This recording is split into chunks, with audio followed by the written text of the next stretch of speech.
এই কিতাবের নাম বুখারী শরীফ। এই কিতাবের নাম বুখারী শরীফ। দেখছেন আপনারা? আমি এই বুখারী শরীফ এক মাদ্রাসায় পড়াই। এই হাদিসের কথা বলেন। সম্মানিত মুসল্লিয়ানে কেরাম, আমি যেখানে বসে এখন কথা বলছি এটা মসজিদের মিম্বার, মসজিদের মেহরাব। এখানে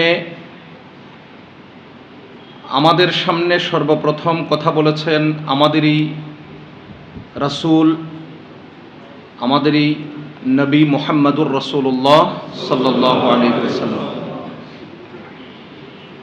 এই মিম্বার যার তার না, যে কেউ চাইলেই মিম্বরে বসে যেতে পারে না। এটা আল্লাহ তাআলার পক্ষ থেকে নির্বাচিত একটা আসন। যদি পেশি বলে গায়ের শক্তিতে এখানে বসতো তো গত 17 বছরে শক্তিশালী যারা তারাই তাদের ছেলেদেরকে এই জায়গায় বসাইতো। এখানে যে কেউ বসতে পারে না, এখানে আল্লাহ তাআলা যাদেরকে তৌফিক দেন তারাই বসতে পারে। আমি সেই জায়গাতে বসে সেই রাসূলুল্লাহ সাল্লাল্লাহু আলাইহি ওয়াসাল্লামের এই জিনিস বলবেন না। 70 বছরে কেউ বসতে পারে না, এই কথাটা বলবেন কেন? হাদিসের কথা বলেন। আমি হাদিসের কথা বলার জন্য আজকে হাদিসের কিতাব নিয়ে আসছি। আপনি দেখেন না? এ ভাই, আপনি দেখেন না আমি হাদিসের কিতাব নিয়ে আসছি? আমি হাদিসের কিতাব কেন নিয়ে আসছি? আমি হাদিসের কিতাব নিয়ে আসছি এই জন্য যে আমি হাদিসের কথা বলবো। এই যে এটার নাম কি? এই কিতাবের নাম রাখেন। এই কিতাবের নাম কি? এই কিতাবের নাম বুখারী শরীফ। এই কিতাবের নাম বুখারী শরীফ। দেখছেন আপনারা? আমি এই বুখারী শরীফ এক মাদ্রাসায় পড়াই। এই হাদিসের কথা বলেন। হ্যাঁ, এই বুখারী শরীফ আমি মাদ্রাসায় পড়াই। আজকে হাদিসের কথা বলার জন্য এই হাদিসের কিতাব নিয়ে আসছি। আমাকে নির্দেশনা দেওয়া হয়েছে এখানে দাঁড়িয়ে হাদিসের কথা বলবেন। হাদিস কার জন্য? আমার কথা চলাকালে একজন লোকে কথা বলবেন না। আমার কথা চলাকালে একজন লোকে কথা বলবেন না, দুঃসাহস দেখাবেন না, সাবধান করছি। একজন লোকেও কথা বলবেন না। এটা আপনার বলার জায়গা না, এটা আমার বলার জায়গা। আপনার যদি কোনো পয়েন্ট অজানা থাকে, জানার আগ্রহ থাকে, আমাকে একান্তে অথবা আমার আলোচনা শেষ হওয়ার পরে আপনি জিজ্ঞেস করবেন। আমি আপনার দায়িত্বশীল, আমি আপনার ইমাম। কেন আপনারা কথা বলতে আসেন? কেন চলমান বক্তব্যের মধ্যে ডিস্টার্ব করেন? আজীব কথা। নিজেরা নিজেদের মধ্য থেকে ফিতনা আর প্যাচ লাগানোর চিন্তা করেন কেন? আপনি কি মনে করেন?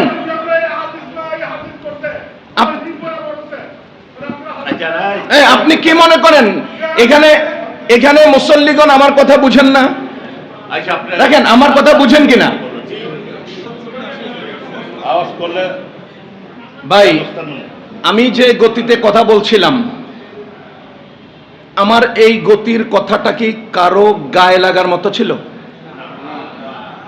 আপনি ইনসাফের সাথে আমাকে আপনারা সকল মুসল্লিগণ বলেন, এই জায়গায় যে কেউ চাইলে বসতে পারে? যদি বসতে পারতো আপনারা ইন্টারভিউ নিছিলেন কেন? ইন্টারভিউ নিয়ে তদন্ত করে যাচাই করে যোগ্যতার আলোকে এখানে বসিয়েছেন, এবং যোগ্যতার আলোকে মহান রব্বুল আলামিন নিজের গুণে যাকে কবুল করেন সে বসতে পারেন। এই কথাটা কি অসত্য? এটা কি, এটার মধ্যে কোনো ভুল আছে? গত 17 বছর আমরা বাংলাদেশের স্বাধীনতার 55 বছরের মধ্যে শক্তি প্রয়োগের একটা চূড়ান্ত উদাহরণ দেখেছি। এত শক্তি প্রয়োগ অতীতে কেউ দেখায় নাই, এত শক্তি প্রয়োগ এখনো কেউ দেখাচ্ছে না। ঠিক এই শক্তি প্রয়োগের যুগে তারা কেউ পারে নাই উঠতে, সুতরাং আজকেও পারবে না, কিয়ামত পর্যন্ত পারবে না। এটাই তো আমি বুঝাতে চাইছিলাম। তো এই বুঝানোটাকেও যদি আপনি রাজনৈতিক কথা মনে করেন, হাদিসের কথা না মনে করেন, তো হাদিস কি? হাদিস কি? হাদিস তো ওইটাই যেটা কিয়ামত পর্যন্ত চলবে, ঠিক সেটাকেই উদাহরণস্বরূপ জাতিকে বুঝাই দিতে হবে।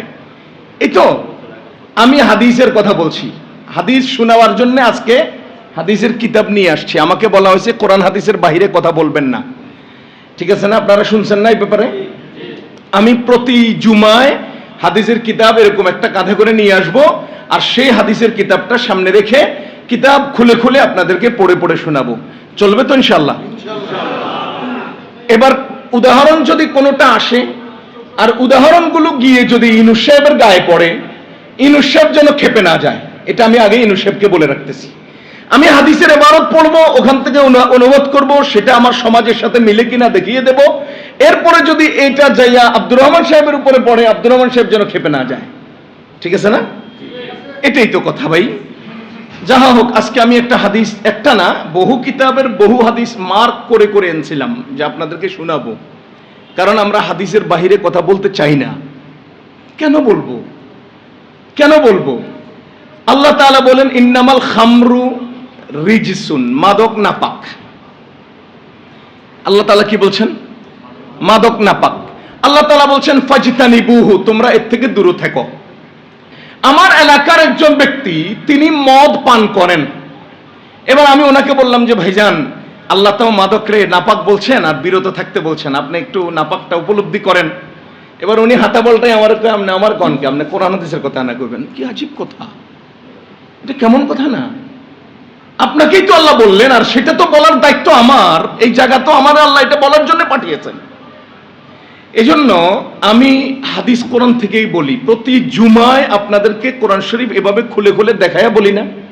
আপনারা কি মনে করেন ওই কথাগুলো যদি আজকের 2025 সাল 26 সালে যদি কোরআনের সাথে সম্পৃক্ত না হয়, মিলে না যায়, তাহলে আল্লাহ কোরআন শরীফ সর্বকালীন এবং সার্বজনীন বানাইলেন কেন? এটা তো সর্বকালে মিলতে হবে, সর্বযোগে যুক্ত হবে, সমস্ত সমস্যা এর সাথে মিলতে হবে, এর থেকে সমাধান বের করতে হবে। আর আপনি এটাকে টাস করে আমার কে কেন বললেন, রাজনৈতিক কথা কেন বলেন না? আল্লাহর ওয়াস্তে মাফ করে দিবেন। রাজনৈতিক কথা রাজনীতিবিদরা বলে, আমরা কোরআন হাদিসের ফাঁকে ফাঁকে রাজনৈতিক ঘটনাকে উদাহরণস্বরূপ পেশ করি, রাজনৈতিক কথা বলি না। যারা রাজনীতি করে তারা মিম্বরে দাঁড়িয়ে রাজনীতির কথা বলে, যারা রাজনীতি করে তারা ইমাম সাহেবের হাত থেকে মাইক নিয়ে দোয়া চায়, ভোট চায়, ওরা রাজনীতি করে। আমরা কোরআন হাদিসের বক্তব্যের ফাঁকে রাজনৈতিক ঘটে যাওয়া ঘটনাগুলোকে সাথে সাথে উদাহরণস্বরূপ পেশ করি। ফেরাউনের ঘটনা কোরআনে আছে, রাজনৈতিক বক্তব্য। মুহাম্মদুর রাসূলুল্লাহ সাল্লাল্লাহু আলাইহি ওয়াসাল্লামের ঘটনা কোরআনে আছে, রাজনৈতিক বক্তব্য। সেই আবু জাহালের গল্প কোরআনে আছে, রাজনৈতিক বক্তব্য। তাবুকের যুদ্ধের ঘটনা কোরআনে আছে, রাজনৈতিক বক্তব্য। নাই কোন জায়গায় কোরআন হাদিসের রাজনৈতিক বক্তব্য? এখন আমারটা বললে এটা কোরআন হাদিস রাজনৈতিক হয়ে যায়, আর আপনি দাঁড়াইয়া আমারে ভোট দিয়েন কোন যে এটা রাজনীতি হয় না, কোনটার রাজনীতি হয়? বুঝেন, বুঝতে হবে।